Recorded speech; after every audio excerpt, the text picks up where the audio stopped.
السلام عليكم. تمرين جديد حول النهايات والاتصال les limites et la continuité, l'exercice 02. On donne la fonction f définie par f de x égale à sinus de px, le tout sur x moins 1 pour x différent de 1, et f de 1 est égal à m, l'image de 1 est égale à m. M c'est un paramètre réel. Déterminer la valeur du réel m pour que f soit continu au point d'abscisse x0 est égal à 1. Tout d'abord, on va calculer la limite quand x tend vers 1 de f de x. Alors, est égal à la limite quand x tend vers 1. Je remplace f de x par son expression sinus px sur x moins 1. Le numérateur, quand x tend vers 1, donc sinus pi c'est 0, il tend vers 0. Le dénominateur aussi, il va tendre vers 0. Donc, la limite de f au point 1, c'est 0 sur 0. Donc, c'est une forme indéterminée de la forme 0 sur 0.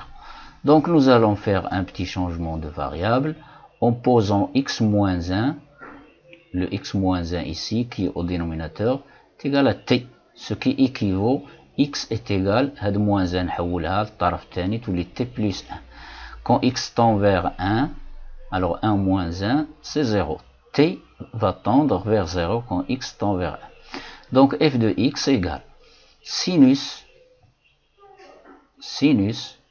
pi fois x. Alors sinus pi fois t plus 1 sur x moins 1 qui est égal à t. Donc est égal à pi facteur de t plus 1, je développe, c'est pi t plus pi sur t. Alors, nous avons ici un angle de la forme sinus pi t plus pi, c'est-à-dire de la forme alpha plus pi. Avec alpha, c'est pi fois t. Donc, d'après le cercle trigonométrique ou bien d'après les formules de calcul, voici le cercle trigonométrique, voici l'angle alpha en rouge. Donc j'ajoute pi, c'est-à-dire j'ajoute 180 degrés. Donc j'obtiens l'angle en vert. Donc remarquez bien que le sinus de alpha c'est le point en rouge ici. Et le sinus de alpha plus pi c'est le point en vert ici. Donc ce sont deux nombres opposés. Donc sinus alpha plus pi est égal à moins sinus alpha. Donc ce qui est égal, sinus pi t plus pi, c'est moins sinus alpha. Le alpha, c'est pi t, donc c'est moins sinus alpha sur t. Alpha, c'est pi t. Donc, on a sinus pi t, t tend vers 0, donc pi fois t aussi, il tend vers 0. Donc, on va pi, il faut qu'on trouve pi le donc j'aurai moins pi sinus pi t sur pi fois t. Donc j'ai ici une égalité connue, la limite connue, quand t tend vers 0, pi fois t, il va tendre vers 0. Donc ce que j'ai entouré en vert, il va tendre vers 1, quand t tend vers 0.